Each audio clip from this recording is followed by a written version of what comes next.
স্বাগত আপনাদেরকে 5 ফ্যাক্টরে। ভিডিওর শুরুতে একটা কথা বলে নিচ্ছি। আমি কিন্তু এখানে আপনাদেরকে শিখাতে আসি। আমি যা জানি এবং বুঝি আপনাদের সাথে তাই নিয়ে আলোচনা করব। আজকের টপিক হচ্ছে থ্রি সুইং ক্যান্ডেল। অন্তত থ্রি সুইং ক্যান্ডেলটাকে জানতে পারলে আপনারা বুঝতে পারবেন মার্কেট অথবা স্টক কোন জায়গা থেকে ঘুরে দাঁড়াতে পারে। এই ছবিতে আমরা তিনটা ক্যান্ডেল দেখতে পাচ্ছি, যেটি হলো একটি বুলিশ থ্রি সুইং ক্যান্ডেল। এখানে প্রথম ক্যান্ডেল লাল, দ্বিতীয় ক্যান্ডেল লাল হতে পারে, আবার সবুজ হতে পারে, আর তৃতীয় ক্যান্ডেল সবুজ। কিন্তু এখানে একটা বিষয় রাখবেন আপনারা, এই যে তিনটা ক্যান্ডেল আপনাদেরকে দেখাচ্ছি, এই তিনটা ক্যান্ডেলের মধ্যে এটা হচ্ছে 1 নাম্বার ক্যান্ডেল আমাদের, এটা হচ্ছে আমাদের 2 নাম্বার ক্যান্ডেল, আর এটা হচ্ছে আমাদের 3 নাম্বার ক্যান্ডেল। সেকেন্ড ক্যান্ডেলটা এখানে যে লো ক্রিয়েট করছে, লো থেকে সেকেন্ড ক্যান্ডেলের লো আরো নিচে। এটা অবশ্যই মনে রাখবেন, এই ক্যান্ডেলটা 2 নাম্বার ক্যান্ডেলটা বুলিশ হোক অথবা বিয়ারিশ হোক, এটা অবশ্যই যেন লো 1 নাম্বার ক্যান্ডেলের নিচে আসে। 3 নাম্বার ক্যান্ডেল অবশ্যই দ্বিতীয় ক্যান্ডেলের নিচে লো করতে পারবে না। দ্বিতীয় ক্যান্ডেলের যে লোটা ক্রিয়েট হয়েছে, এই লো এর নিচে যাইতে পারবে না। এটা হচ্ছে 3 নাম্বার ক্যান্ডেলটা। 3 নাম্বার ক্যান্ডেলে আমরা এন্ট্রি এখন কোথায় নিব? অবশ্যই 3 নাম্বার ক্যান্ডেলের এন্ট্রি নিব আমরা 2 নাম্বার ক্যান্ডেলের হাই বরাবর। যখন 2 নাম্বার ক্যান্ডেলে হাই বরাবর হবে, আমরা এন্ট্রি নিব এখানে। এটা এখন উপরে যেতে পারে, আবার নিচে আসতে পারে, কিন্তু আমরা এন্ট্রি নিব এই জায়গাটায়। এখন আমরা আসি bearish three swing candle pattern. 2 number ক্যান্ডেলের হাই অবশ্যই 1 নাম্বার ক্যান্ডেলের উপরে হইতে হবে। যদি কোনো কারণে এই ক্যান্ডেলটা যদি এরকম হয়, ধরুন কোনো কারণে যদি এই ক্যান্ডেলটা এরকম হয়, তাহলে কিন্তু হবে না। অবশ্যই আমার উপরে থাকতে হবে। দেন 3 নাম্বার ক্যান্ডেল যেটা আছে, অবশ্যই 2 নাম্বার ক্যান্ডেলের যে লো আছে, লোটাকে কভার করে নিচে চলে আসতে হবে। যদি নিচে আসে, তাহলে আমরা স্টকটা ছেড়ে দেব। চলুন আমরা এখন চার্টে চলে যাই। দেখেন এখানে আমি একটা বিয়ারিশ থ্রি সুইং ক্যান্ডেল করছি। এটা কি আমার এই তিনটা হচ্ছে আমার মূলত ক্যান্ডেল, বাট আমি আপনাদেরকে ক্লিয়ার দেখার জন্য একটু বাড়ায় রাখছি। এটা হচ্ছে 1 নাম্বার ক্যান্ডেল। 2 নাম্বার ক্যান্ডেল কোনটা? এই যে রেডটা, হাই, হাইকে সে ক্রস করে উপরে চলে গেছে। দেন পরের ক্যান্ডেলটা কি করছে? 2 নম্বর ক্যান্ডেলে যে লো আছে, লোটাকে ক্রস করে সে ডাউনে চলে আসে। তার মানে আমার কি করতে হবে? যখন দেখবো আমি এখানে এটা ডাউন করে ফেলতেছে, তখনই আমি এটাকে ছেড়ে দেব। দেখেন যদি আমি ছেড়ে দিই, তাহলে আমি কত বড় একটা লস থেকে বেঁচে গেলাম। আবার এখানে আসি, এখানে এসে আমি এখানে ফলো করেন সেম ভাবে, এই যে এটা ডাউনে চলে আসছে, আমি এটাকে মাথায় রাখলাম। দেন এখানে আমি এন্ট্রি নিলাম, ঠিক আছে, এন্ট্রি নিলাম, নেওয়ার পরে দেন এই ক্যান্ডেল দিল। পরের দিন 3 নাম্বার ডে 3-তে যখন আমার স্টকটা ম্যাচিউর হয়েছে, এই ক্যান্ডেলে সুন্দর মতন এই জায়গায় আমি ছেড়ে দিব, এই জায়গায় আমি ছেড়ে দিলাম। তাহলে আমি এখানেও কত পার্সেন্ট পাইলাম? 5% প্রফিট পেয়ে গেলাম। সো আমরা এই মার্কেটে এই ছোট ছোট প্রফিট গুলো টেক করতে পারলে আমাদের জন্য বেটার। সো এরকম অনেক আছে উদাহরণ, বাট আপনারা দেখে নেবেন। এখন হচ্ছে আপনারা তারপরে যে এখানে ছেড়ে দিবেন যে, বা এটাকে বাই করতেছেন, এটা আপনার করা ঠিক হবে কিনা আরেকটু কনফার্মেশন আমাদের দরকার, তাহলে আমাদের জন্য সুবিধা হয়। এটা আমরা কনফার্মেশন কিভাবে করব? সেটা করবো আমরা ভলিউমের মাধ্যমে। দেখেন এখানে আর নিচে ভলিউম আছে, যারা ভলিউমটা না আনতে পারেন তারা কি করবেন, ইন্ডিকেটরে যাবেন, ইন্ডিকেটরে গিয়ে এখানে ভলিউম লিখলেই ভলিউম চলে আসবে। এখানে ক্লিক করেন, ভলিউম চলে আসছে। দেখেন এখানে ভলিউম চলে আসছে। এই স্টকটা আমরা ছেড়ে দিছি। এই স্টকে কেন ছাড়লাম আমি সেটা আপনাকে দেখাই। ধরেন এই স্টকে দেখেন, এদিন যখন 42 ক্যান্ডেল দিছে, তখন এই ভলিউমটাও আগের ক্যান্ডেল এসে কিন্তু হাই দিছে।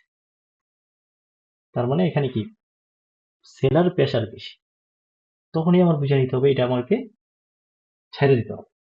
দেন আপনি যদি ওই দিন কোনো কনফিউশনে থাকেন, পরের দিন আরামসে ছেড়ে দেন, শিওর হয়ে। ঠিক আছে, এটা একটা গেল। দেন আপনি এখানে এন্ট্রি নিতেছেন, আপনি এই ক্যান্ডেলে এন্ট্রি নিলেন, ভলিউম দেখলেন, এন্ট্রি নিলেন সুন্দর মতো। পরের ক্যান্ডেলটা অতিরিক্ত ভলিউম, এটা যেটাকে বলি আমরা আল্ট্রা ভলিউম, ঠিক আছে? এটা থেকে 10% বা 20%, 30% বাড়তে পারে। আর যখনই দেখবেন 50% এর বেশি বা 100% এর বেশি, তখনই বুঝে নেবেন এটা আল্ট্রা ভলিউম। তখনই স্টক থেকে বেরোয় যাবে। স্টক থেকে বেরোয় গেলে, যদি ওই দিন আমি না মেচুর, যদি আমার স্টক মেচুর না থাকে, পরের দিন দেখে আমি বেরোয় যাব। ক্লিয়ার? দেন এখানে দেখেন সেম, এদিন আমরা এন্ট্রি নিলাম, এন্ট্রি নিয়ে নিচ্ছি সকালবেলা, দেন আমরা দেখলাম দুপুরের পর সে আল্ট্রা ভলিউম দিচ্ছে। তখন আমি শিওর হয়ে গেলাম যে স্টকে আমার দুদিনের বেশি রাখা যাবে না। যখন আমার এই চোরটা, এই ইয়েটা মেচুর হয়েছে, ওই দিনও দেখলাম যে এটা ডাউনে যাচ্ছে, আরামসে ছেড়ে বেরিয়ে গেলাম। যদি এটা পজিটিভ মুভ থাকতো তাহলে তো যাইতোই, যেহেতু পজিটিভ মুভ জানি, আমি আগে বুঝে গেছি আমার আল্ট্রা ভলিউম দিছিল, সো আমি এটা থেকে বেরিয়ে যাবো। আমরা তো থ্রি সুইং ক্যান্ডেলের এন্ট্রি নেওয়া শিখলাম, কিভাবে এক্সিট নিব সেটাও শিখলাম। কিন্তু এখন মার্কেটে অনেক স্টক, প্রায় 400-র মতো স্টক। এখন কোন স্টকটা আজকে আল্ট্রা ভলিউম দিল কিংবা থ্রি সুইং ক্যান্ডেল করলো, আমি এগুলো কিভাবে বুঝবো? ট্রেড আওয়ারে এতগুলো স্টক বা অনেকে জব করি, আমরা তো অল টাইম ফলো রাখতে পারি না। এইটার জন্য আমরা কি করব, এখান থেকে স্ক্যানার ইউজ করবো। দেখেন বুলবিটিতে স্ক্যানার নামে একটা অপশন আছে। এই স্ক্যানার নামের অপশনে আমরা মাই স্ক্যানার যাব। মাই স্ক্যানারের কাজ কি? এখানে আমরা নিজে নিজে স্ক্যানার তৈরি করতে পারবো, কিংবা এখানে দেখেন অল স্ক্যানারে গেলে এখানে ডিফল্টে অনেকগুলো স্ক্যানার তৈরি করে রাখছে। স্টক গুলার এঙ্গেলফিং ক্যান্ডেল করছে, এখানে গেলে আপনি দেখতে পারবেন। যেমন আজকে জেমিনি এঙ্গেলফিং করছিল, ঠিক আছে? সো আপনি দেখতে পাচ্ছেন।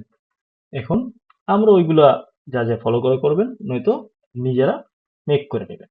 এখন আমরা আমাদের মতো করে থ্রি সুইং ক্যান্ডেলের একটা স্ক্যানার মেক করব। সেটা জন্য কি করতে হবে, আমরা অ্যাডে আসবো। অ্যাডে আসার পর এখান থেকে আমরা 4টা ফিল্টার অ্যাড করব। প্রথম ফিল্টারে কি,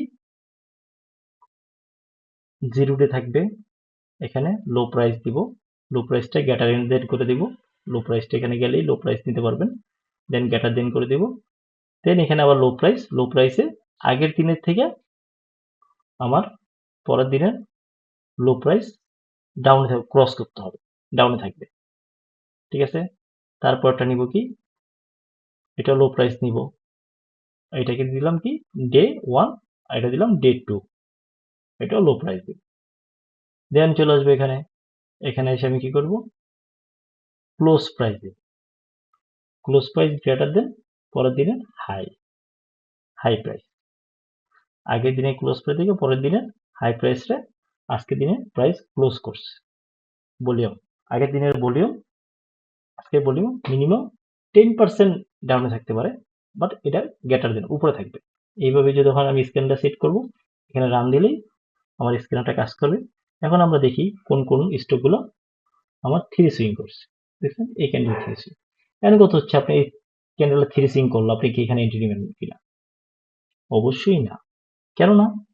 কারণ যদি আমি এখানে আমার সুইং ধরি, এখান থেকে স্টকটা অলরেডি কত পার্সেন্ট বাড়ছে, এটা অলরেডি আমার 35% বেড়ে গেছে। সো আমি ভুলেও স্টকে এন্ট্রি নিব না, যেটা বাইরে গেছে ওটাতে যাবেন না। কেন যাবেন না?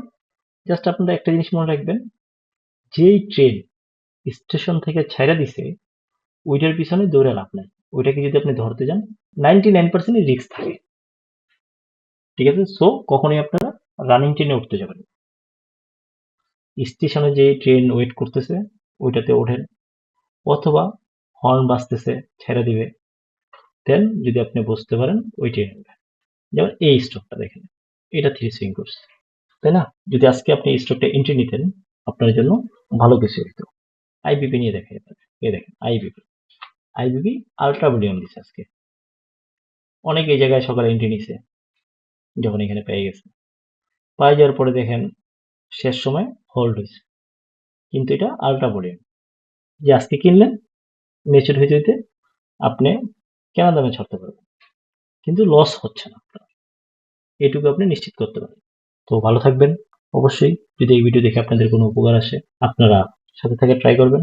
আর যদি মনে করেন যে না, এই ভিডিও দেখে আপনাদের কোনো উপকার হচ্ছে না, তাহলে সরি আপনাদের সময় নষ্ট করার জন্য।